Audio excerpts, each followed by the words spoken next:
Bien, bonjour à toutes et à tous. Dans le cadre de nos travaux, notre commission d'enquête visant à établir les raisons de la perte de souveraineté et d'indépendance énergétique de la France auditionne aujourd'hui M. Philippe Sauquet au titre de ses précédentes fonctions de directeur général de la branche Gas, Renewable and Power de la société Total. Nous vous remercions, M. Sauquet, d'avoir très rapidement accédé à notre requête, résultant d'une initiative de M. le rapporteur Antoine Armand. La semaine dernière a été organisée une audition de M. Patrick Pouyanné, le président de Total Énergie, qui a déjà longuement répondu à nos questions. Mais nous souhaitons aussi nous placer dans une démarche rétrospective et vos fonctions précédentes exercées au sein du groupe Total nous permettront de disposer d'informations sur la démarche empruntée auparavant par ce groupe, pilier finalement de la stratégie énergétique nationale. Présent de 1997 à 2021 au sein de celui-ci, vous avez assisté au début puis au déploiement de diverses énergies renouvelables, notamment solaires et éoliens, terrestres comme marins, mais aussi à la mise en place d'une infrastructure de stockage de l'électricité par batterie à Dunkerque ou encore aux avancées concernant le captage et le stockage de dioxyde de carbone tout en suivant et en participant aux réflexions sur la transition énergétique. Vous avez d'ailleurs, M. Sauquet, été entendu le 7 mai 2019 par la commission d'enquête sur l'impact économique, industriel et environnemental des énergies renouvelables, sur la transparence des financements et sur l'acceptabilité sociale des politiques de transition énergétique constituées au sein de l'Assemblée nationale, à l'époque présidée par Julien Aubert. La crise énergétique que traverse l'Europe actuellement n'a aucune commune mesure avec les quelques incidents qui survinrent dans les années 2000 et auxquels vous avez été confrontés. Mais ces difficultés d'approvisionnement, notamment celles de janvier 2006, n'annonçaient-elles pas déjà ce que nous connaissons aujourd'hui ? Les orientations définies depuis par les pouvoirs publics ont-elles, à votre avis, remédié à la situation de la France ou les ont-elles aggravées ?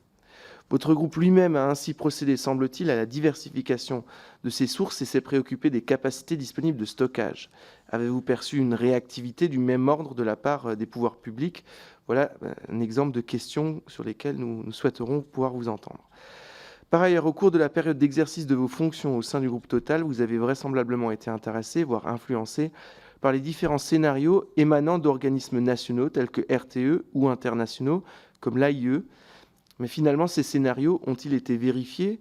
Et s'ils n'ont aucune prétention à la prédiction, n'orientent-ils pas en fait les investisseurs et les industriels ? Enfin, les mutations qui se sont produites au sein du système nucléaire civil au cours de la période d'exercice de vos fonctions ont-elles intéressé Total ? À un moment ou à un autre, celui-ci a été tenté par le nucléaire à moyen ou long terme, ou le groupe a-t-il tout simplement été rebuté par la perspective de devenir un électricien utilisant à la fois des énergies renouvelables et nucléaires ? Le rapporteur, M. Antoine Armand, a préparé dans la perspective de votre audition un questionnaire qui vous a été remis afin de construire l'exposé que vous allez présenter. À la suite, nous aurons un échange plus libre par l'exercice habituel des questions-réponses.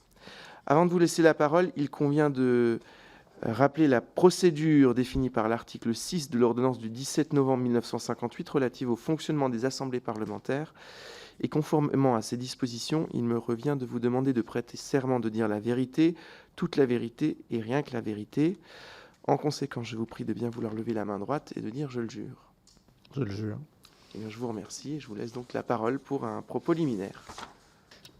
Écoutez, merci en tout cas de m'avoir invité à venir vous rencontrer ce matin. C'est vrai que l'énergie a toujours été au centre de mes préoccupations. Et l'énergie en ce moment est semble-t-il, au centre des préoccupations de tous nos concitoyens. Et donc le sujet est d'importance.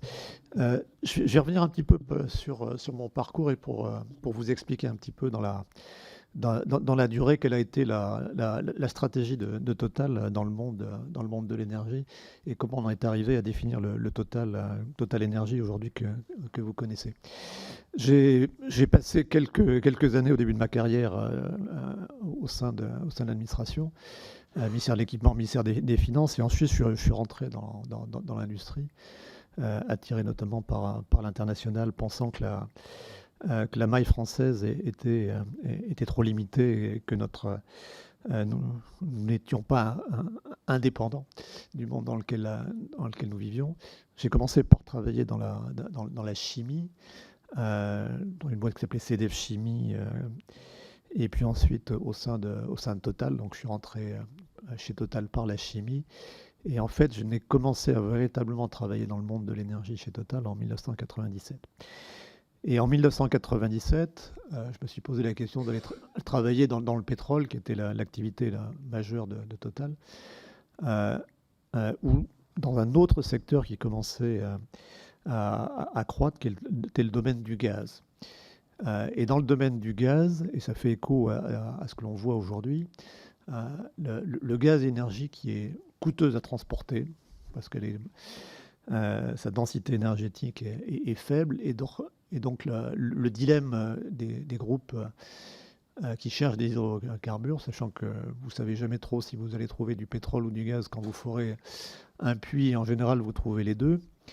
Mais autant le pétrole coûte pas très cher à transporter, et donc une fois que vous l'avez identifié, vous pouvez le produire et vous allez le vendre sur des marchés mondiaux sans problème.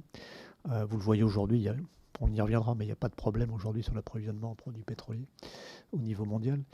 En revanche, le gaz est beaucoup plus compliqué parce que du fait de son coût à transporter, avant de commencer à le produire, vous devez avoir identifié un marché pour savoir quel type d'infrastructure vous allez développer pour emmener le gaz sur les marchés, que ce soit des gazoducs, donc des tuyaux, ou alors pour le transporter par bateau, le liquéfier. Mais le liquéfier, ça demande d'avoir là aussi une infrastructure importante, une usine de liquéfaction, un gros réfrigérateur mais qui coûte plusieurs milliards de dollars à pièce, des méthaniers qui sont des bateaux très spécialisés pour transporter le gaz à moins 160 degrés, et ensuite des terminaux de regasification qui vont permettre de réchauffer le gaz de façon sûre.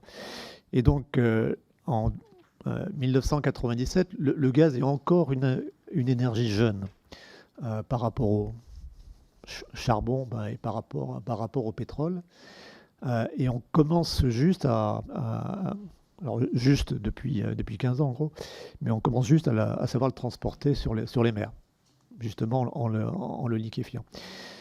Et donc dans ces années-là, les groupes pétroliers cherchent à développer des marchés gaziers pour pouvoir développer leur production en amont, leur production de gaz. Et pendant un certain temps, la discussion se concentre autour de négocier des contrats long terme avec les monopoles d'importation. Dans tous les pays, en général, il y avait des monopoles d'importation de gaz. On a connu Gaz de France en France.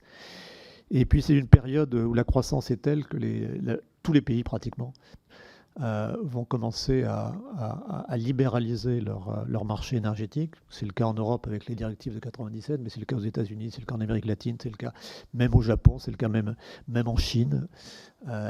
Donc les monopoles sont en train d'être supprimés, et donc il faut aller chercher des clients pour arriver à développer nos projets. Et donc je vais rentrer dans cette aventure-là en développant donc des marchés, des accès marchés pour nos productions de gaz. Ce faisant, nous sommes aussi rentrés dans l'électricité. Pourquoi ? Parce que la moitié du gaz qui est consommé sur cette planète, en fait, sert à produire de l'électricité. Et donc, vous pouvez vendre à vos clients du gaz, mais vous pouvez aussi leur vendre de l'électricité. Et donc, on va aussi regarder si on n'a pas plus intérêt à vendre de l'électricité à ses clients. Et au départ, c'est de l'électricité fabriquée à partir de gaz.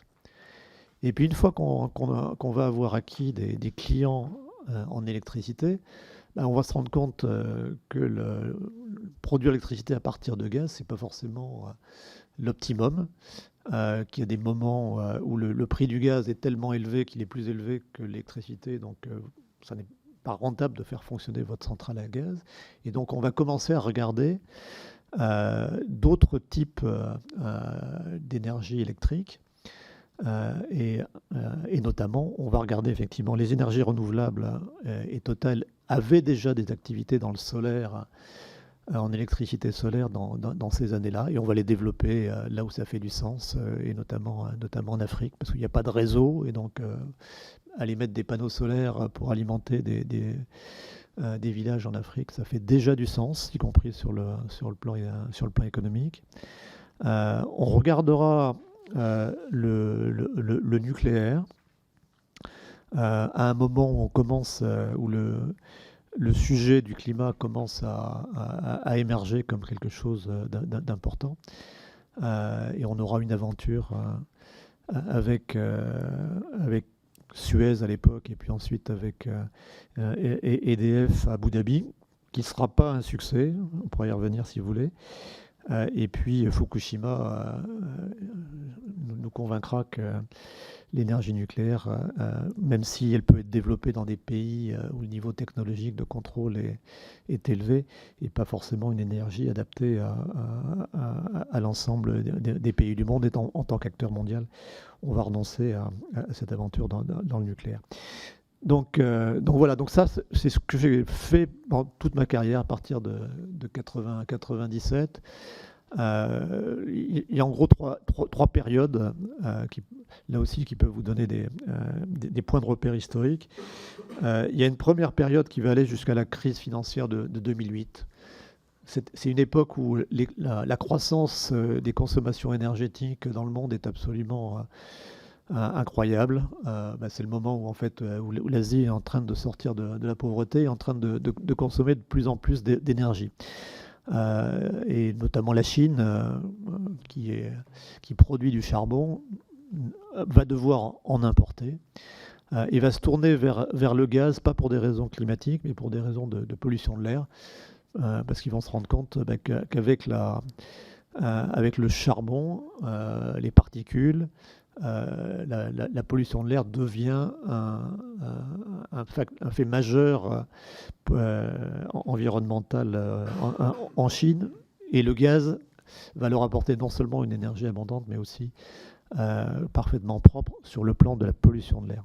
Le climat est un autre sujet, mais à l'époque ça commence juste à être le sujet. Pendant cette période-là, on commencera à faire des renouvelables, notamment avec des incitations publiques qui existent, qui commencent à être bien organisées en Europe. On a des prix de reprise garantis sur 20 ans pour démarrer des projets, par exemple de fermes solaires, ce qui correspond au coût des panneaux solaires à l'époque. Mais je dirais que c'est un peu de la diversification, et les renouvelables représentent une partie relativement limitée de l'approvisionnement électrique, encore plus qu'aujourd'hui. Donc ça, c'est une première période de croissance. On a besoin de toutes les énergies. Total regarde même le charbon. Je plaide coupable. Je me suis occupé de mines de charbon qu'on avait récupérées à titre historique. C'est là où on regarde le nucléaire. Et la crise financière 2008-2009 va mettre un coup d'arrêt à cette croissance très forte des consommations énergétiques dans le monde.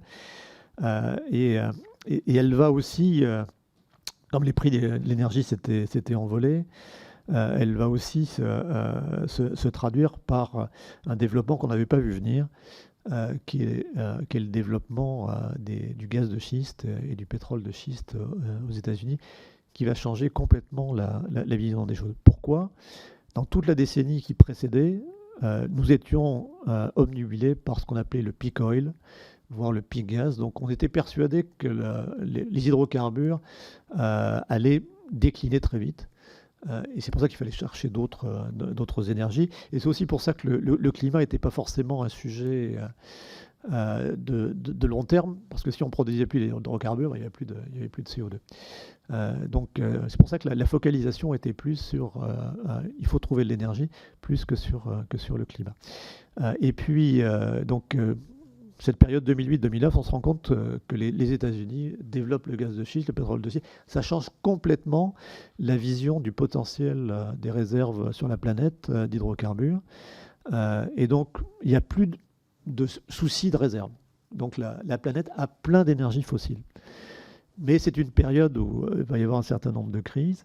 Il va y avoir Fukushima qui a quand même été un traumatisme. Alors, on n'en a peut-être pas trop parlé, enfin si on en a parlé, mais je pense qu'on ne réalise pas en Europe le traumatisme que ça a été au Japon, qui est un pays sophistiqué, qui a des très bons ingénieurs, dont le souci de sécurité est au moins égal au nôtre, et qui a réalisé tout d'un coup que le risque zéro n'existait pas. Et quand Fukushima s'est produit, le Japon s'est posé évidemment beaucoup de questions, a arrêté toute sa flotte nucléaire, tout de suite.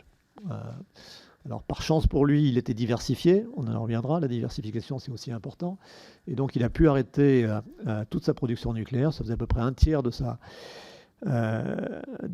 capacité de production électrique, et marcher en fait avec les deux autres énergies qui étaient le charbon et le gaz. Et donc ça a déclenché un besoin de gaz supplémentaire. Et donc pendant cette période-là, on a commencé à relancer des projets de gaz naturel liquéfié pour alimenter le Japon, et sachant que la Chine continuait. Donc ça va nous emmener, on va dire à peu près jusqu'à l'année 2014-2015. Alors qui va être spécial pour Total, puisque fin 2014, notre président Christophe Demargerie va décéder dans un accident d'avion. Donc on va devoir changer de président, changer le comité exécutif. C'est l'époque où Patrick Pouyanné va devenir directeur général avant de devenir PDG du groupe Total. Il me demande de le remplacer et de rentrer au comité exécutif. Donc c'est ce que je fais en 2014 pour diriger le raffinage chimie en succédant à Patrick Pouyanné. Et c'est une période qui est intéressante pour le groupe, parce qu'avec un nouveau président, nouveau comité exécutif, on va se reposer la question de la stratégie long terme du groupe Total. Et au même moment, on a la COP 21 sur le climat qui a lieu à Paris en 2015. Et donc, c'est là où le caractère, je sais que vous avez souvent des questions sur qu'est-ce qui fait qu'un groupe comme Total International est français. Notre siège est en France et on va être aux premières loges pour voir, lors de cette COP 21, une espèce d'unanimité de tous les pays sur le climat. Et ça va changer notre vue. Sachant que la période précédente, je ne l'ai pas mentionné, mais la période précédente à la suite de la crise financière, la plupart des États ont eu des soucis d'équilibre budgétaire, et donc là, on réduit les soutiens aux énergies renouvelables. Et beaucoup d'entreprises renouvelables ont fait faillite. Nous, on a essayé pendant cette période-là de sauver un des champions de l'industrie, qui était une société américaine, SunPower, qui avait la meilleure technologie en matière de cellules et de panneaux solaires. Mais c'était une période très difficile pour les énergies renouvelables, avec un désintérêt dans beaucoup de pays. Et 2015 change la donne, parce que là, on a vraiment le sentiment que les États, cette fois, sont sérieux et veulent effectivement réduire l'empreinte carbone. Et donc, on se livre au niveau de Total à une réflexion stratégique. On implique toutes nos équipes de par le monde. Et ce qui va en sortir, ça va être une volonté de transformer Total d'un groupe producteur d'hydrocarbures, donc pétrole et gaz, en un groupe qui va s'intéresser aux nouvelles énergies et notamment à l'électricité. Et l'électricité, pas seulement comme aval gaz, mais l'électricité en tant qu'énergie pour elle-même, et donc avec la volonté d'être performant en électricité, autrement dit, d'être capable de produire de l'électricité par tous les moyens qui sembleraient les plus économiques et les plus appropriés, et qui correspondraient à la demande de nos clients, que ce soit du renouvelable, que ce soit de l'éolaire, du solien, mais aussi avec le besoin de leur assurer un approvisionnement fiable, ce qui est aussi un sujet important. Et donc on décide de changer la stratégie du groupe dans ce sens-là. On décide de créer une nouvelle branche gaz renouvelable électricité qui va porter cette ambition de développer cette volonté de faire évoluer le visage du groupe. Et à l'époque, Patrick Pouyanné va me demander à la fois de diriger cette branche que l'on crée, et à la fois d'être pendant un temps également le patron de la stratégie du groupe pour rendre cohérente le virage du groupe dans sa stratégie globale et également à travers la création de la branche de construire les activités, les actifs. Donc voilà, je vous dis ça pour essayer de vous donner un peu de perspective dans le temps, comment on en est arrivé là. Alors après la suite qui est plus récente et pour laquelle vous aviez souhaité m'entendre, je pense que Patrick vous en a parlé, et puis maintenant je crois qu'elle est connue, mais c'était clairement une période où on a développé le gaz, parce que ça correspondait pour nous, même s'il y a beaucoup de discussions là-dessus, mais au moyen le plus économique et le plus rapide, et donc le plus sûr pour réduire les émissions de CO2 sur la planète.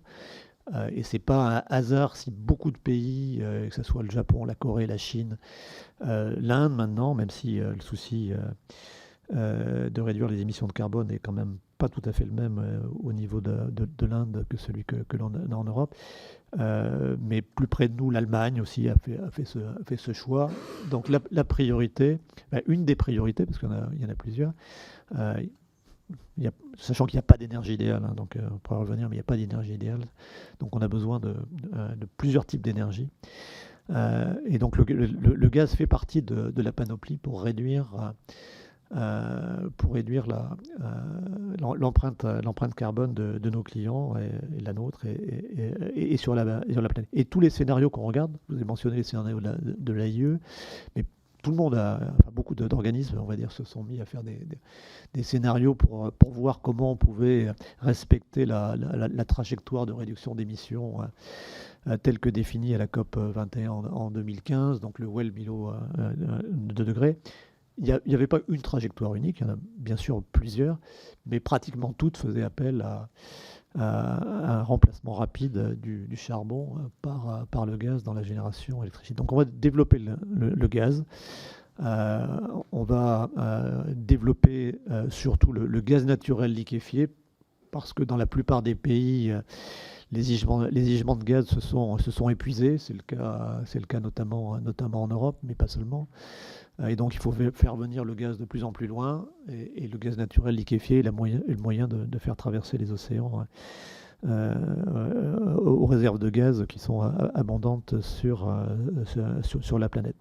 Et donc c'est la période où on va développer, au-delà de ce que l'on avait déjà au Moyen-Orient, notamment au Qatar, d'autres projets. On va développer la Russie, on va développer l'Australie, pour diversifier nos sources d'approvisionnement, parce qu'on est sensible effectivement à délivrer une énergie fiable à nos clients. Et donc on va diversifier nos sources, des sources de production, et notamment avec la Russie, qui est le deuxième détenteur de réserves gazières au niveau mondial. On va éviter les gazoducs, pour des raisons techniques bien souvent, mais aussi pour des raisons de fiabilité de nos livraisons. On a effectivement vécu la crise entre l'Ukraine et la Russie, qui a fait que le gaz qui avait coulé de façon ininterrompue depuis les années 70 entre la Russie et l'Europe, le gaz a été interrompu à cause de la bisbille sur les Ukrainiens, avec les Ukrainiens. Les Européens y étaient absolument pour rien, mais simplement les Russes et les Ukrainiens n'arrivaient pas à se mettre d'accord sur le prix du gaz facturé à l'Ukraine. La Russie, à un moment, a décidé de couper le gaz aux Ukrainiens, mais en fait, comme les tuyaux qui délivraient le gaz à l'Europe passaient par l'Ukraine, coupant le gaz pour les Ukrainiens, qu'est-ce qu'ils ont fait? Ils ont pris le gaz qui était destiné aux Européens, et les Européens n'avaient plus assez de gaz. Donc c'est ça la crise 2006-2007. Donc s'il en était besoin, elle a rappelé à tout le monde qu'un gazoduc, c'est extrêmement dépendant de tous les pays de transit. Et donc la fiabilité est toujours sujette à caution. C'est aussi pour ça que les Russes, qui ont bien reçu la leçon, vont vouloir développer des gazoducs qui vont directement de Russie en Europe. Et donc c'est les histoires de Nord Stream. Donc je reviens sur notre développement de GRP, gaz renouvelable électricité. Donc on va développer ce gaz, on va développer les marchés gaziers, beaucoup en Asie, mais beaucoup aussi en Europe.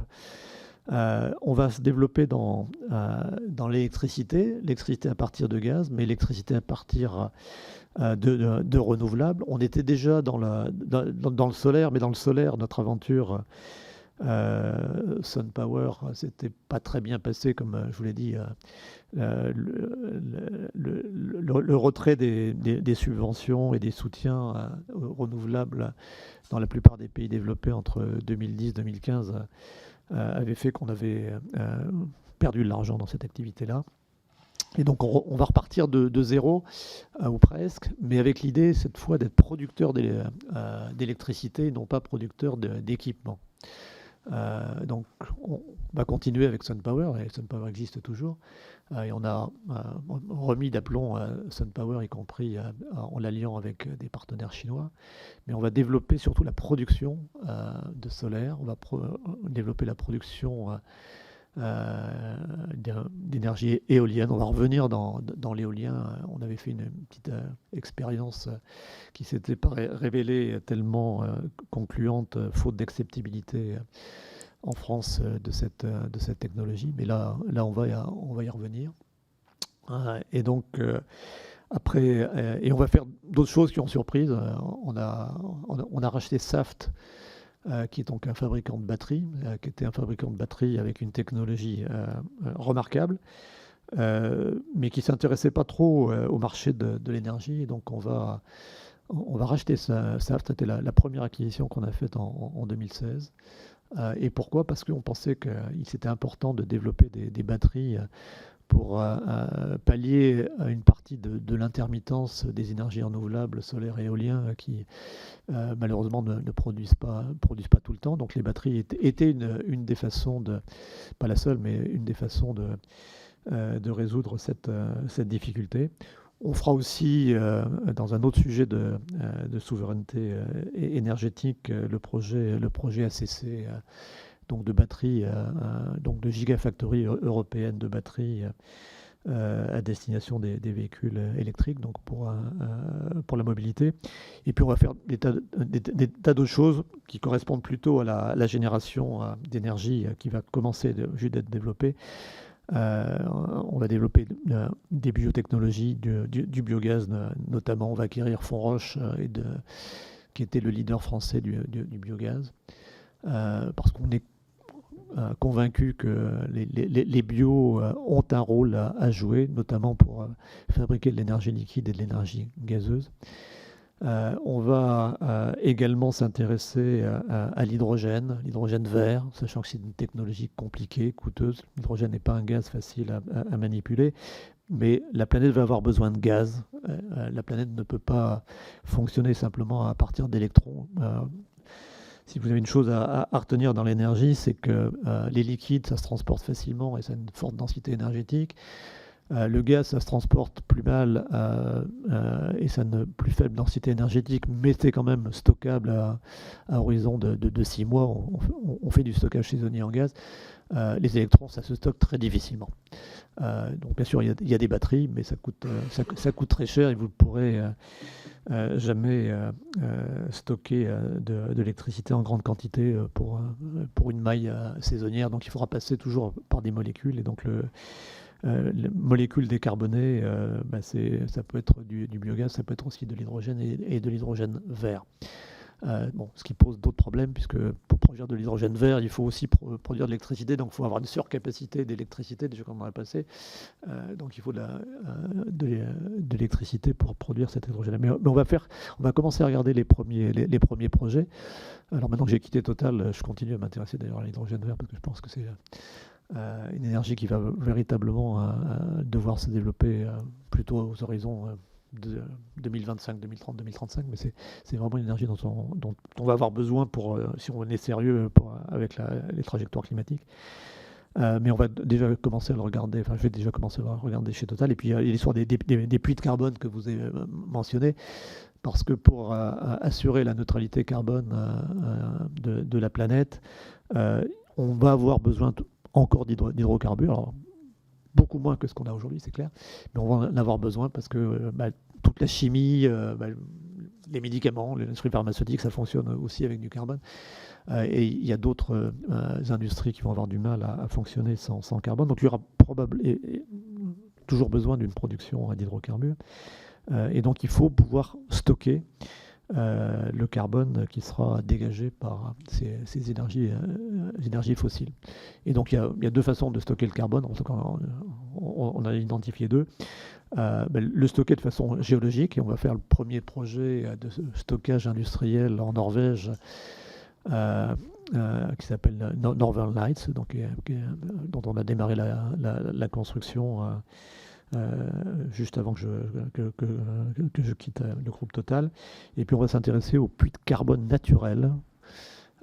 Donc faire pousser des forêts. Alors vu de loin, tout le monde nous dit c'est facile, pourquoi on a besoin de groupes tels que Total pour faire pousser des arbres. Non, c'est très compliqué.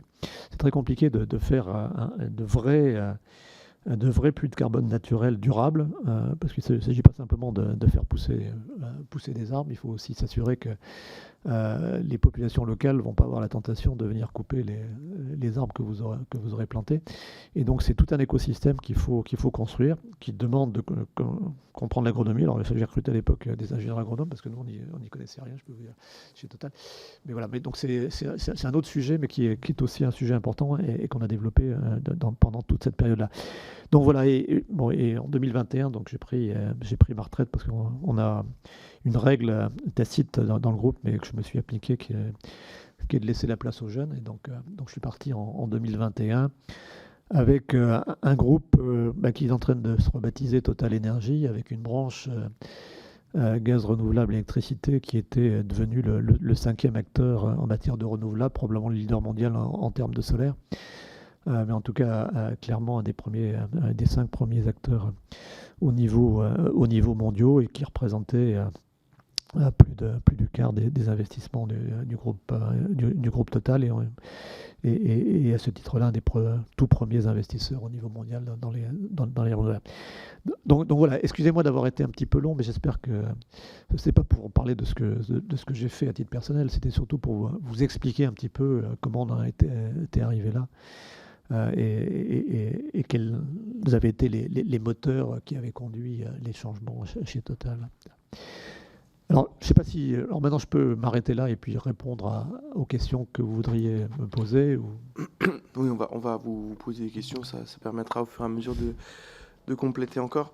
Je vais débuter, j'ai 3 questions qui me viennent suite à votre propos. La première...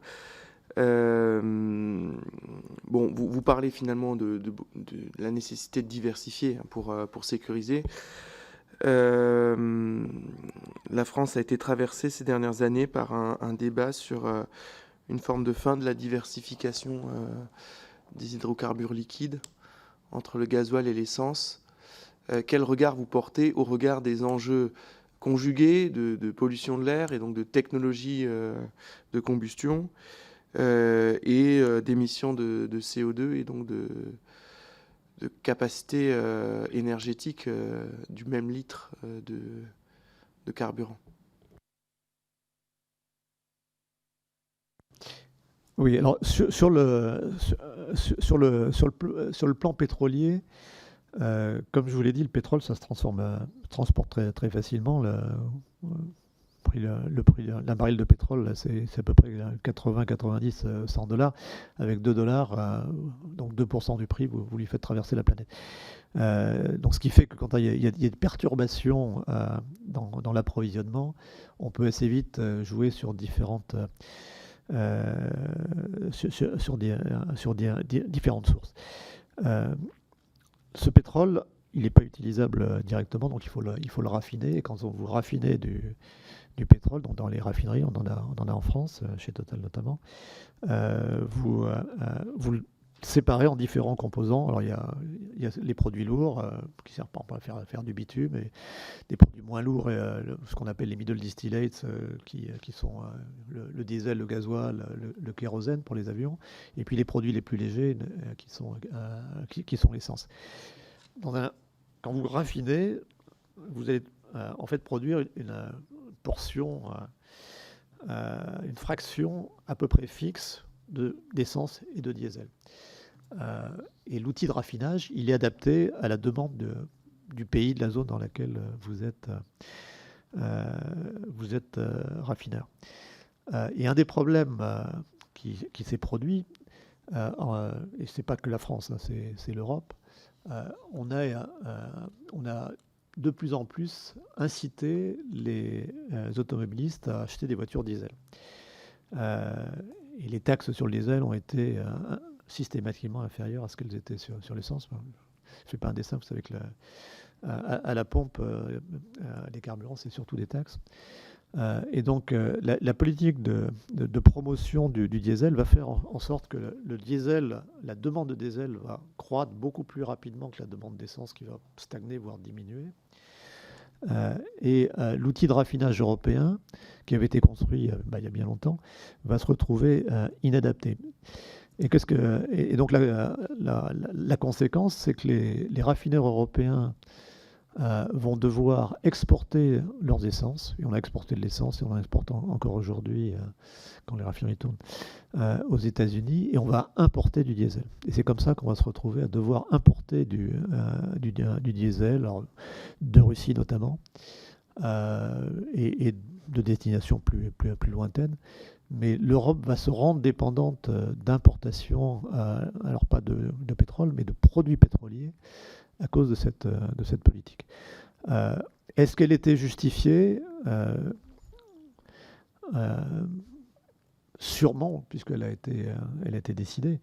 Et une des raisons, mais ce n'était pas la raison principale, la raison principale, c'est que le diesel était ressenti comme étant un carburant professionnel et que l'essence était ressentie comme un carburant plutôt pour les voitures légères et les particuliers, ce qui était vrai.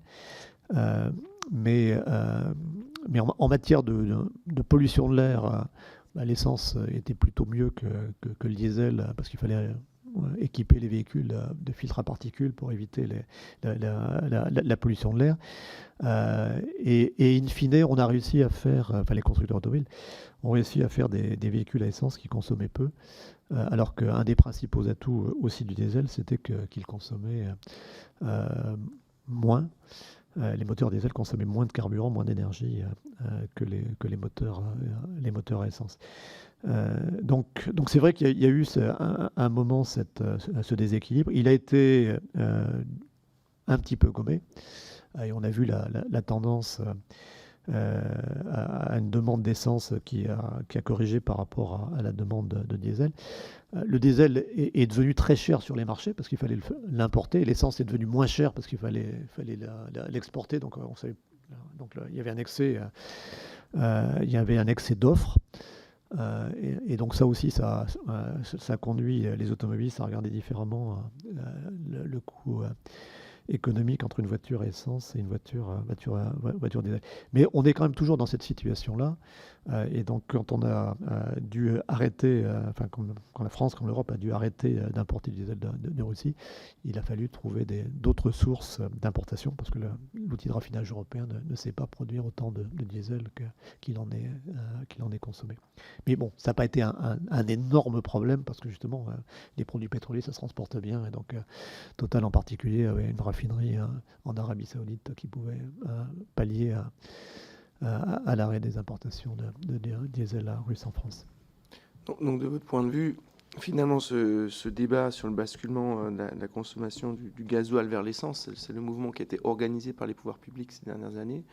C'est plus une question de marché qu'une question environnementale. Oui, parce qu'encore une fois, sur le plan environnemental, le bilan était mitigé en faveur du diesel. Un peu moins de consommation au kilomètre, mais plus le carburant est moins propre et donc émet plus de particules, de suie, et donc le bilan écologique était assez discutable. Dans les quêtes d'énergie nouvelle, finalement qui animent vos travaux et votre groupe à partir de 2014, Vous avez parlé des carburants alternatifs, donc du biogaz, du bioéthanol. Est-ce qu'il y a d'autres formes de recherche sur des carburants liquides ou gazeux autres que ceux issus de la transformation de produits agricoles? Alors, je veux dire, toute l'énergie qui est sur la planète, elle vient du Soleil. Donc ça, c'est une constante. Après, on peut l'exploiter à travers les fossiles qui ont été transformés par des millions d'années sous la Terre. On peut essayer d'utiliser l'énergie solaire directement. C'est le photovoltaïque, mais avec ça, pour la mobilité, ça ne marche pas bien. Ou alors on peut passer par les plantes, puisque les plantes transforment l'énergie solaire et la stockent, et donc on peut aller chercher cette énergie, et donc le cycle de production d'énergie des plantes est plus rapide que le cycle, évidemment, des énergies fossiles. Mais à la fin, il n'y a pas tellement d'alternatives, hein, donc non, les énergies, et notamment les énergies liquides, vous pouvez partir, alors encore une fois, soit d'électricité, et à ce moment-là, c'est un process qui est compliqué, parce que vous pouvez utiliser l'électricité directement dans les véhicules, ce qui est quand même le plus simple, mais sinon, vous pouvez transformer l'électricité en gaz, et donc c'est l'électrolyse de l'eau qui vous permet de produire de l'hydrogène. L'hydrogène, c'est gazeux, c'est compliqué à utiliser. Alors, je sais bien qu'on le met dans les fusées. Vous pouvez le mettre dans un avion, mais enfin, c'est quand même pas, c'est sûrement pas idéal. Donc, une des idées, c'est le transformer en liquide, mais ça rajoute encore une étape de plus. Donc, c'est ce qu'on appelle les e-fuels. Et donc, vous recombinez l'hydrogène, donc H2, désolé pour les symboles chimiques, avec du carbone, en gros. Donc, vous recréez un hydrocarbure synthétique, et avec ça, vous pouvez faire un hydrocarbure liquide qui va être dense, et vous pouvez mettre dans un avion sans problème, dans des voitures, etc. Mais pour le produire, encore une fois, vous consommez de l'énergie, parce que l'électrolyse de l'eau, ça consomme de l'énergie, et puis il faut des équipements, et vous reconsommez à nouveau de l'énergie pour recombiner les molécules de carbone aux molécules d'hydrogène. Donc c'est une source possible, et on commence à y penser. Il y a des premiers projets qui sortent, mais c'est quand même une voie coûteuse. La vraie question, effectivement, qui est pas résolue, c'est les bio, parce que la filière bio permet de faire des carburants liquides. Alors vous pouvez partir de déchets, ce qui est quand même l'idéal, et notamment de graisses animales. Et on a fait chez Total, mais on n'est pas les seuls, des bioraffineries, celle existante à La Mède, qui est capable de transformer des graisses animales en biodiesel, donc ou en biokérosène pour les avions. Donc on sait faire. C'est beaucoup moins coûteux que les e-fuels. Mais évidemment, le vrai sujet de la biotechnologie, c'est un problème d'usage de surface. Est-ce qu'on est en conflit ou pas avec des terres agricoles? Évidemment, il ne faut pas déforester et donc libérer du carbone. Sinon, évidemment, c'est pas vertueux. Et la question qui peut se poser, est-ce qu'on peut ou pas réserver une partie des surfaces sur la planète pour produire des biocarburants, mais en réservant ces biocarburants là où l'électricité n'est pas vraiment adaptée. Et c'est notamment, effectivement, le transport. Le transport aérien, c'est évident, et peut-être du transport longue distance, où on aura du mal à avoir des camions avec des batteries extrêmement lourdes, et qui vont poser des tas de problèmes. Donc sur les bio, moi je pense que fait partie de la solution, mais il faut les limiter.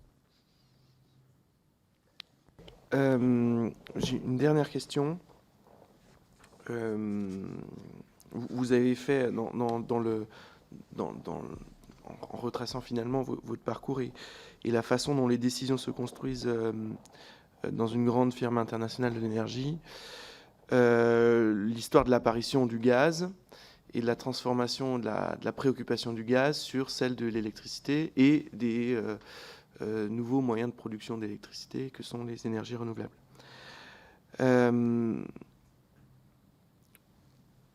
Si on raisonnait un peu vite, on pourrait en conclure que l'apparition des ENR, intermittentes notamment, est une action de lobbying des gaziers, si on raisonnait un peu vite. Est-ce que, à l'échelle mondiale, qui est celle d'observation du milieu énergétique de Total, c'est des mouvements que vous avez pu observer? Et auquel cas, comment des firmes comme Total, je dis bien comme Total, je ne suspecte pas Total de le faire, pourraient mobiliser des esprits militants comme des ONG pour faire passer dans les opinions publiques mondiales des volontés, des attentes, peut-être même d'ENR, derrière lesquelles se cache l'usage du gaz.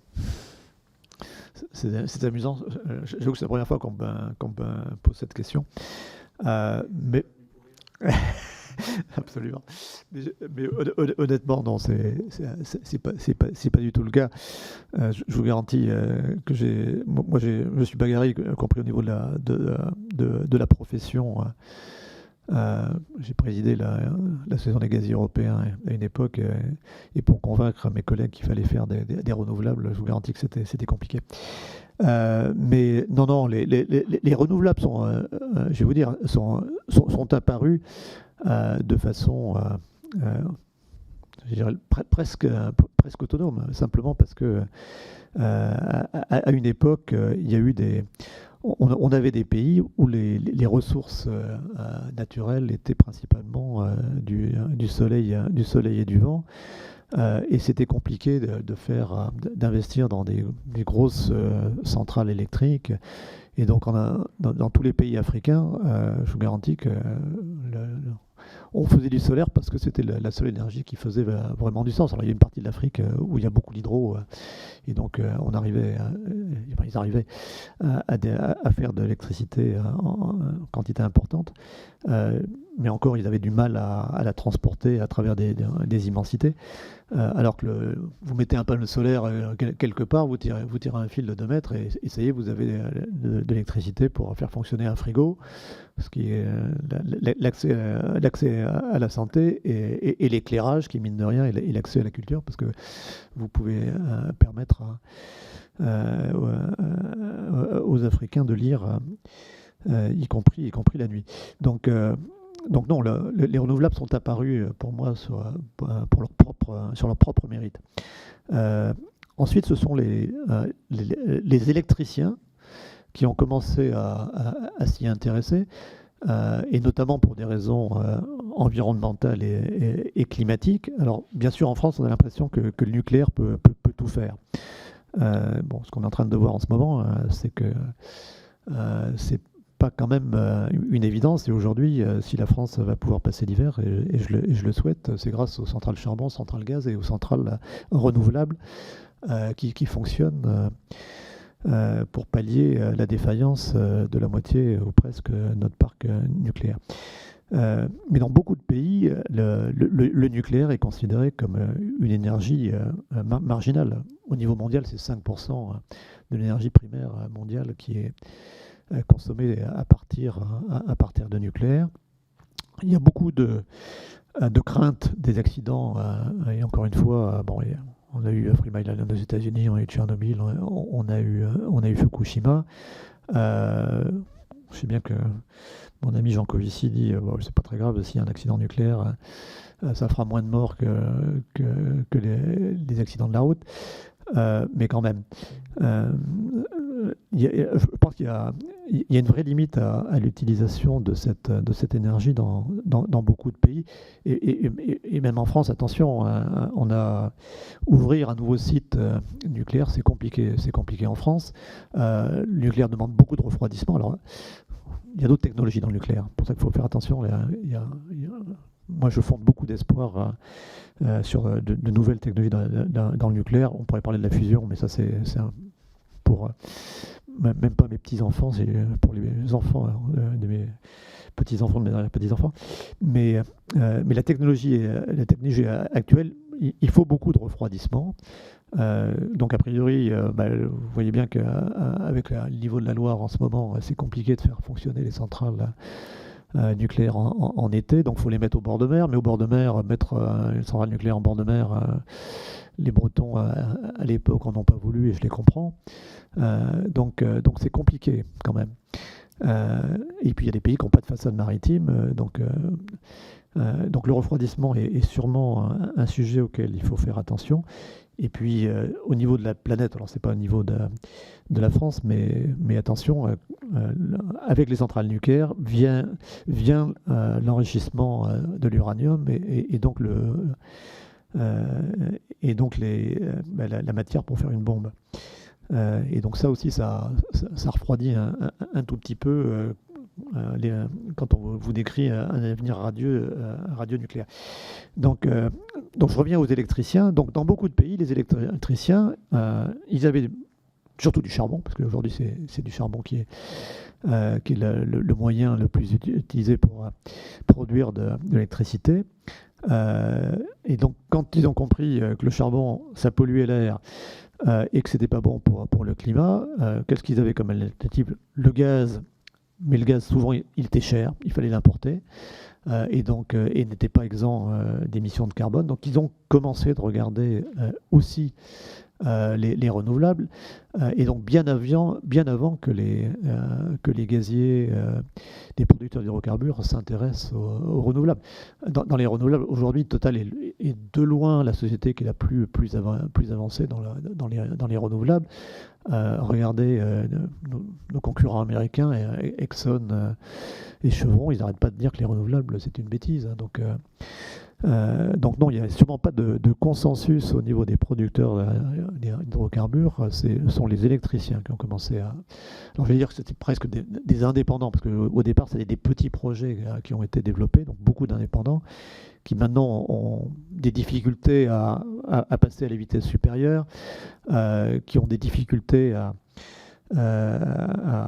opérer sur les marchés parce que comme ils ne produisent par exemple que du solaire ou que de l'éolien, quand ils n'ont pas d'électricité produite, ils ont des difficultés à fournir leurs clients. Donc c'est vraiment les électriciens qui ont pris le relais. Donc les leaders aujourd'hui, et les grands leaders, sont des électriciens. C'est Iberdrola, c'est Enel, EDF et Engie ont pris leur part. Les gaziers sont venus après. Alors c'est vrai que la constante pour un marché électrique, c'est à tout moment, il faut mettre sur le réseau autant d'électricité que consomment vos clients. Et ça, c'est compliqué. C'est surtout compliqué si vous faites du chauffage électrique.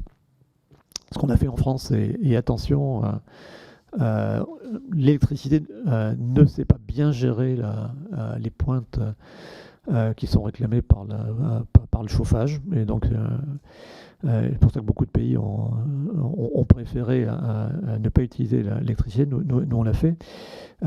Donc, c'est extrêmement compliqué de suivre la consommation des clients. Et donc c'est vrai que si vous avez des renouvelables qui en plus sont intermittentes et pas contrôlables, il faut un moyen qui soit souple à côté. C'est vrai que aujourd'hui c'est les centrales à gaz qui fonctionnent, mais les centrales à gaz qui fonctionnent aujourd'hui, elles peuvent fonctionner tout de suite au biogaz, elles peuvent accepter de l'hydrogène décarboné, et donc moi je crois beaucoup qu'on aura besoin d'avoir encore des centrales gaz pour pallier l'intermittence, pour s'adapter à la variation de la demande, parce que le nucléaire, c'est pas vrai. On va pas... je vais vous donner des chiffres. La pointe de froid en France, en électricité, c'est 100 gigawatts. La pointe de froid pour le gaz, c'est 150 gigawatts. Si vous basculez toute la consommation de gaz actuelle sur l'électricité, ça voudrait dire que et sur l'électricité nucléaire, ça voudrait dire qu'il vous faut 150 gigawatts de nucléaire qui ne va pas fonctionner sauf pendant les heures où il va faire froid, peut-être 2 jours, 3 jours par an. C'est pas raisonnable, ça ne se fera pas. Donc il faut effectivement des moyens flexibles.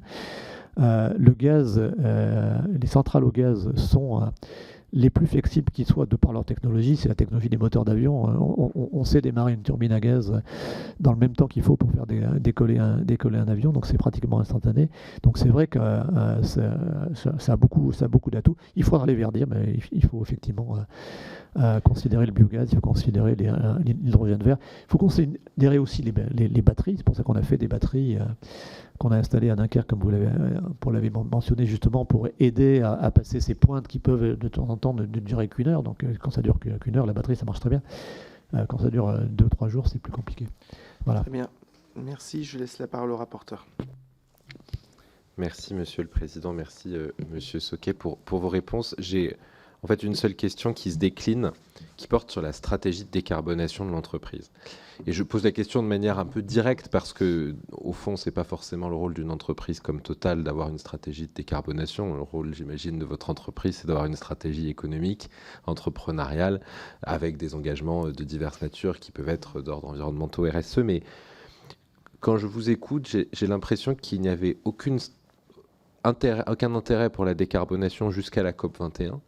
Et que c'est parce que, et ce qu'on peut comprendre pour une multinationale, c'est parce qu'il y a eu un signal très fort donné à la COP21, c'est-à-dire l'idée que l'ensemble des pays, et donc l'ensemble de vos clients, allaient s'investir sur le sujet de la décarbonation, que la décarbonation devenait un angle entrepreneurial d'investissement. À nouveau, je dis ça sans aucun jugement, c'est pas du tout l'intérêt de ma question. Mais quand bien même ce serait cela, et même si des réflexions préalables étaient menées, ce que j'ai du mal à comprendre, c'est que depuis au moins 2010 ou 2012, je crois que c'est un peu la borne que nous ont donné un certain nombre de nos auditionnés jusqu'ici, à la fois le déploiement et le coût le déploiement des ENR se facilite et puis le coût des ENR baisse sensiblement. Et comment est-ce que vous expliquez que l'entreprise ne fait pas le choix économique, entrepreneurial, décarboné de se lancer plus fortement dans ces énergies? Et du coup, j'ajoute la question attenante, puisque M. Pouyanné en avait parlé. Comment est-ce que au début des années 2000, dans un monde où la question de la décarbonation, de l'importance de l'empreinte carbone pour l'ensemble des pays est déjà bien connue, comment est-ce que vous faites le choix du gaz comme énergie de transition, alors que tout est à développer et qu'on connaît les coûts initiaux en termes d'infrastructure du gaz, et comment est-ce que finalement vous arrivez à mettre de côté aussi vite des choix d'infrastructure, énergie renouvelable ou nucléaire? J'avoue que j'ai un peu de mal à comprendre ça, et j'ai encore un peu plus de mal à comprendre le jugement que vous portez sur l'énergie nucléaire aujourd'hui, a posteriori, avec la difficulté, la fragilité du parc, j'entends bien, mais en particulier au début des années 2000.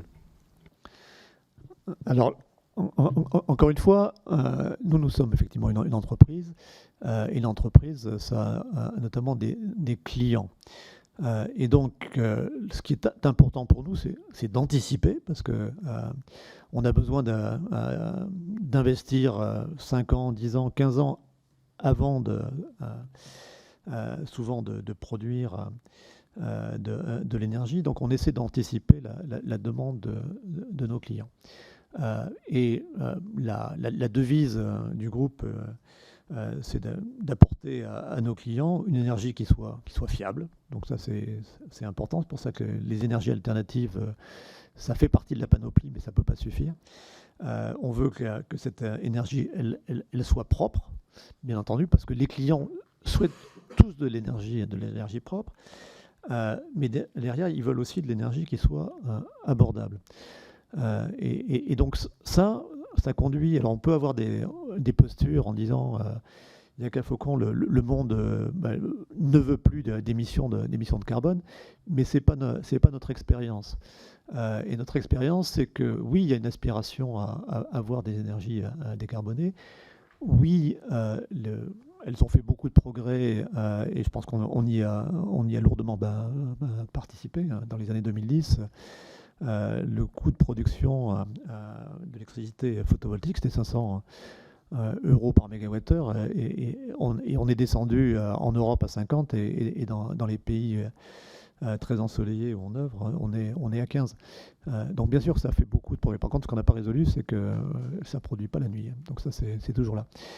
Mais il faut que cette énergie, elle soit, encore une fois, elle remplisse ces trois critères. Et il n'y a pas d'énergie idéale, donc il faut, donc c'est une affaire de compromis. Et ces compromis-là, c'est quand même, les clients et les États qui réglementent, qui soutiennent certaines énergies, qui en taxent d'autres, qui influent sur les choix de nos clients.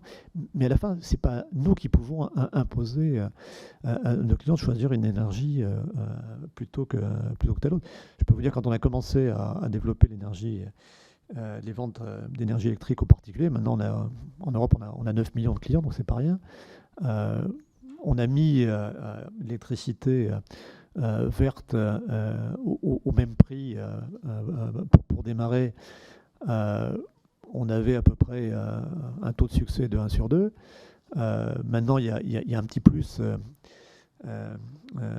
sur l'électricité verte par rapport à l'électricité qu'on appelle grise, qui est largement décarbonée en France, mais qui est quand même carbonée. Je ne sais plus où est-ce qu'on en est, mais c'est 10% des clients qui choisissent ça. Et dans nombre de pays, je vais même vous dire en France, je peux vous livrer une anecdote, on est entre nous. Je sais qu'à un moment, on a eu certains maires en France qui nous ont dit non, mais il faut que vous arrêtiez de produire des hydrocarbures. Et ma réflexion, c'est de dire, mais monsieur le maire, écoutez, si vous voulez, on ferme les stations de service dans votre commune. Ah non, vous ne pouvez pas faire ça. C'est pas à nous, effectivement, on n'est pas des dictateurs, on n'a pas les moyens de dire à nos clients, voilà ce que vous allez consommer, c'est plus cher ou c'est moins bien, mais non.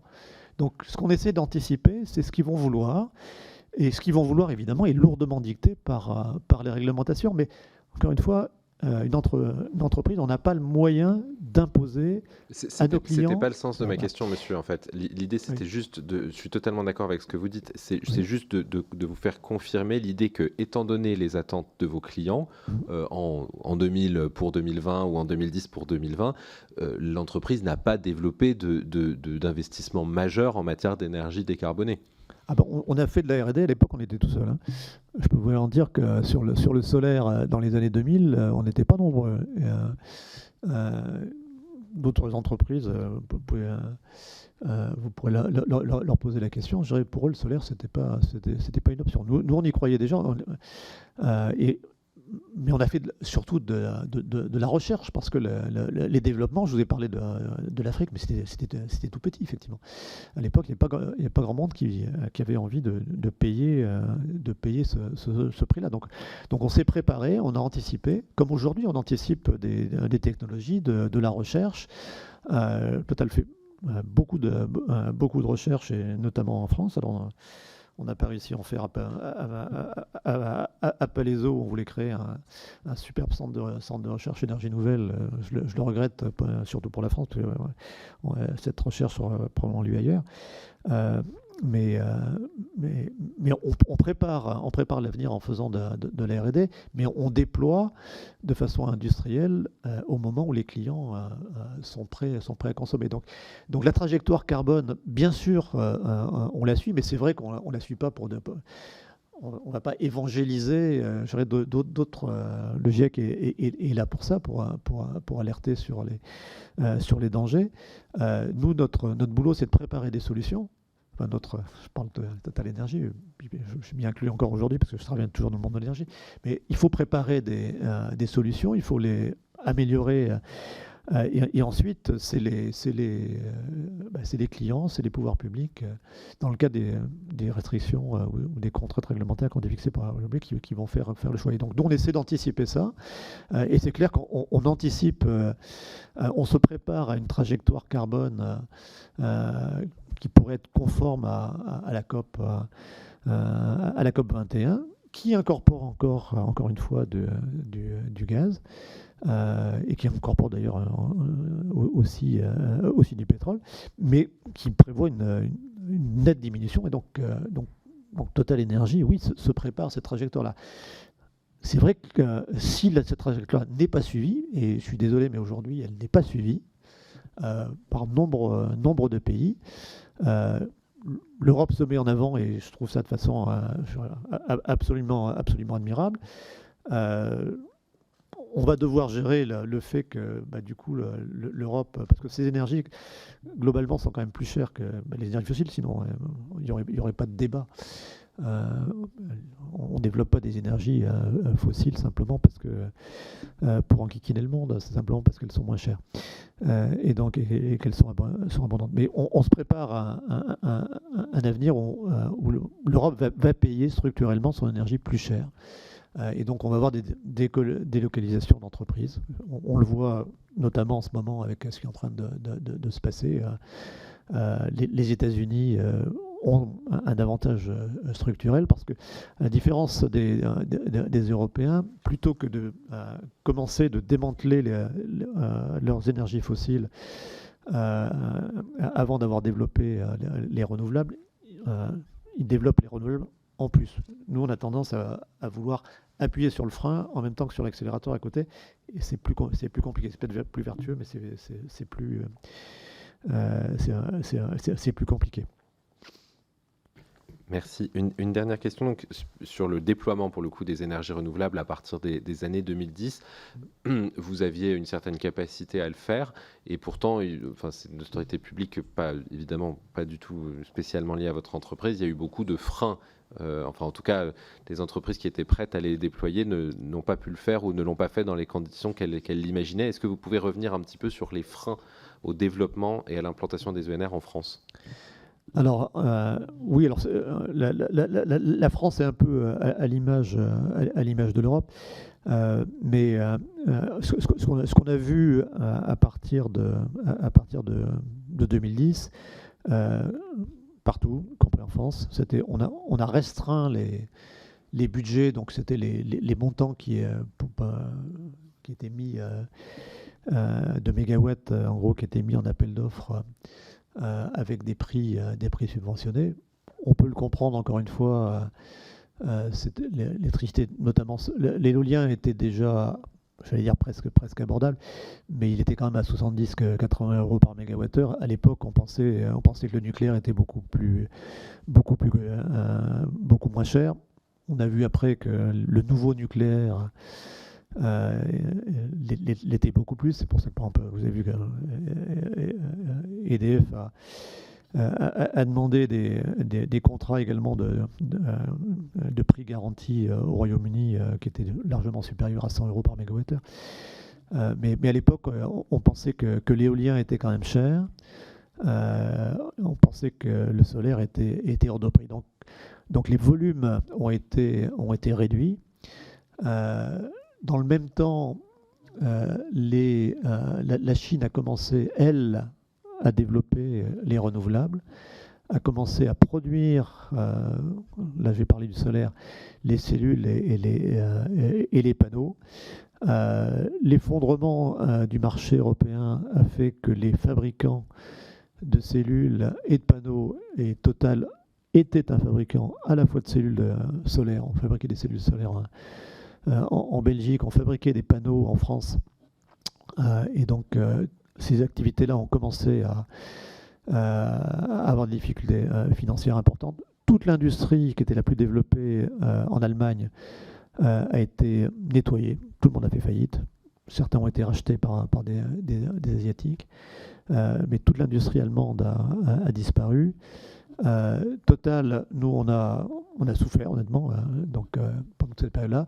On a réussi à maintenir les usines de panneaux solaires qu'on avait créées. On en avait une à Toulouse, une à Carlin. Et là, l'Europe a protégé l'industrie européenne d'imports trop massifs en provenance d'Asie, notamment sur des critères environnementaux. Et puis, il y a eu un moment, c'est pas si loin que ça, où l'Europe a décidé qu'elle voulait lever ses barrières parce que limiter les importations de panneaux chinois, ça renchérissait le coût de production de l'énergie solaire européenne. Et donc, la protection a été démantelée, et là, les usines de panneaux, quand je suis parti, elles existaient encore, mais je crois que maintenant, les deux sont en train de fermer. Donc voilà, donc c'était une expérience honnêtement qui a été compliquée, et je peux vous garantir que aussi bien en interne qu'en externe, nous étions énormément critiqués pour vouloir continuer à faire des énergies renouvelables. Madame Cousin. Oui, moi j'avais quelques petites questions et réflexions. Vous parlez de développer, mais vous n'avez pas du tout parlé de recyclage. Et parallèlement, vous nous parlez de développement de forêts, alors qu'on sait que, par exemple, des éoliennes sont parfois enterrées dans certaines grandes forêts primaires, et c'est pas trop compatible, à mon sens, avec l'idée de recycler et de remettre en circuit des matériaux. Après, pour le solaire, pourquoi n'avez-vous pas développé carrément pour les particuliers afin de diminuer directement leur facture, puisque ça impacte directement les consommateurs, toujours avec l'idée d'un recyclage évidemment, puisque les panneaux solaires c'est quand même du verre, donc c'est facilement recyclable. Et puis quid du thorium? Vous n'avez pas du tout parlé de ce combustible. Voilà. Merci. Alors, le recyclage, alors c'est absolument fondamental, et vous avez raison d'en parler. Dans tout le développement qu'on est en train de faire vers les énergies renouvelables, on va faire appel de plus en plus à un certain nombre de métaux, de minerais, qui jusqu'à présent étaient produits de façon suffisante, mais avec l'explosion, parce que c'est quand même une explosion à laquelle on est en train d'assister des énergies renouvelables, on va avoir des tensions sur nombre de minerais. Et donc c'est vrai dans le domaine des batteries notamment, c'est vrai dans le domaine des panneaux solaires, c'est vrai tout simplement dans le domaine de l'électricité, parce que diminuer l'empreinte carbone, ça va conduire à développer beaucoup l'électricité. Et donc tous ces sujets-là risquent de conduire à des pénuries de métaux, et donc le recyclage va être un des moyens d'éviter justement les pénuries et une empreinte environnementale trop forte, parce qu'on ne va pas développer quand même des mines à travers toute la planète. Alors il y a des sujets qui sont pas si compliqué que ça. Le silicium pour les panneaux solaires, il y en a partout, donc c'est pas un sujet. Dans les batteries, on parle beaucoup du cobalt, mais le cobalt, on est en train probablement de trouver la solution, et on va faire des batteries à ce qu'on appelle à électrolyte solide, qui vont être plus fiables et moins sujets à départ de feu, parce que les batteries ça brûle, vous ne savez pas, mais ça brûle. Et donc le cobalt est important pour la sécurité des batteries. On va développer, c'est de la R&D, mais on a les premiers prototypes qui sont déjà sortis, des électrolytes solides, et on va pouvoir se passer du cobalt parce qu'on aura des batteries plus sûres. Le lithium, on en parle beaucoup. J'ai même entendu qu'on voulait en produire en France. Point de vue indépendance énergétique, c'est évidemment une bonne idée. Honnêtement, moi je ne suis pas très inquiet sur le lithium. Il y a d'abondantes réserves, notamment en Amérique latine, mais aussi en Australie. Donc c'est un peu comme l'uranium, on n'en parle jamais, parce que l'uranium, il y a beaucoup de réserves, y compris dans des pays qui pour l'instant sont fréquentables. Donc c'est pas trop un souci d'indépendance. Le lithium, c'est un peu pareil. Là où on risque d'avoir des problèmes, c'est sur le cuivre. Alors c'est un peu paradoxal parce que personne n'en parle, mais avec l'électrification du cuivre, on va en avoir besoin partout, et les réserves, on a 100 ans devant nous de réserves de cuivre sur la base des productions actuelles, mais comme les productions vont augmenter, c'est probablement insuffisant. Donc il va falloir beaucoup recycler le cuivre, c'est évident. Le nickel est un vrai sujet, parce qu'on en a besoin beaucoup dans les batteries. Les terres rares sont un vrai sujet, puis là c'est un sujet d'indépendance, parce que c'est surtout la Chine qui les traite. Il y a des réserves ailleurs, mais la Chine aujourd'hui est quand même en situation un peu monopolistique. Donc le recyclage va être important pour toutes ces raisons-là, et il est évidemment aussi important pour des raisons environnementales, pour récupérer toute l'énergie qui a été utilisée pour produire ce genre de produits. Donc les plastiques doivent être aussi également recyclés. Donc le recyclage, c'est un sujet très, très important. Vous avez parlé des forêts. Oui, aller mettre des éoliennes au cœur d'une forêt, je reconnais que c'est pas idéal, c'est même assez stupide, j'allais dire. Il y a des gens qui le font, mais bon, voilà. Donc, j'espère que mes anciennes équipes font pas ça. Donc il faut choisir effectivement. C'était pas ça, c'est parce que, pardon, hein, mais Ouais. vous parliez d'une part de développer des forêts pour donner du carbone, mais on sait que parallèlement, en Amazonie, on abat énormément de bois pour justement créer des éoliennes et faire les pales d'éoliennes en balsa notamment parce que c'est un bois léger. Donc c'était un petit peu paradoxal. Voilà, c'était tout. Oui, alors c'est clair que quand on utilise du bois, par définition, on coupe des arbres, mais dans la mesure où ça reste raisonnable, normalement, il y a un cycle.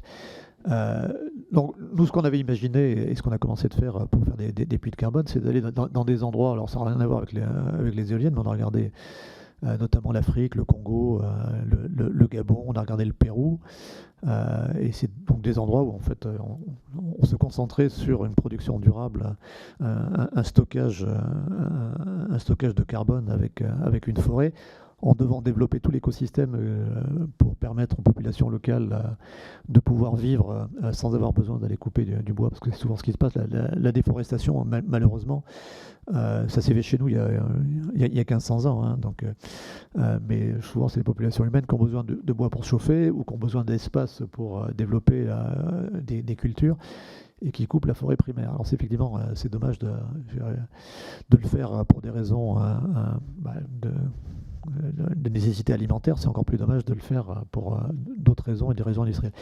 Mais voilà, mais en tout cas, les sujets sont séparés. Vous avez parlé pourquoi on ne fait pas du solaire auprès des particuliers. Si on en fait, c'est vrai que ça coûte un petit peu plus cher d'avoir des panneaux sur les toits que des panneaux au sol dans des fermes solaires, mais on fait les deux. Et Total est un des leaders de ce qu'on appelle la génération distribuée, donc en gros le solaire sur les toits. Et notamment l'intérêt, c'est que on utilise des espaces qui sont déjà imperméabilisés, donc et l'électricité peut être consommée à proximité. Donc si on le fait chez les particuliers et puis chez les professionnels, parce que vous pouvez mettre ça sur le toit d'un centre commercial, etc. Et puis le thorium. Alors le thorium, ça fait partie des nouvelles technologies du nucléaire. Il y a évidemment beaucoup de choses à trouver au niveau de recherche dans le nucléaire. Total a été historiquement dans le combustible nucléaire. On a été producteur d'uranium, on a été un des actionnaires principaux de la Cogema. On en est sorti parce qu'au moment de l'opération de fusion avec Framatome qui a donné Areva, on a été dilué, et donc avoir 5-6% d'être actionnaire silencieux, ça n'avait plus beaucoup de sens pour nous. Mais le nucléaire, encore une fois, ne me prenez pas. Il est absolument nécessaire sur la planète. Il est absolument, je crois, un choix optimal pour la France. Simplement, ne croyez pas que ça soit la panacée dans sa technologie actuelle. Il y a beaucoup de recherches à faire, le thorium, on a fait beaucoup de recherches également sur le sodium. J'ai cité la fusion. Si on arrivait un jour à pouvoir développer de façon économique la fusion, c'est génial.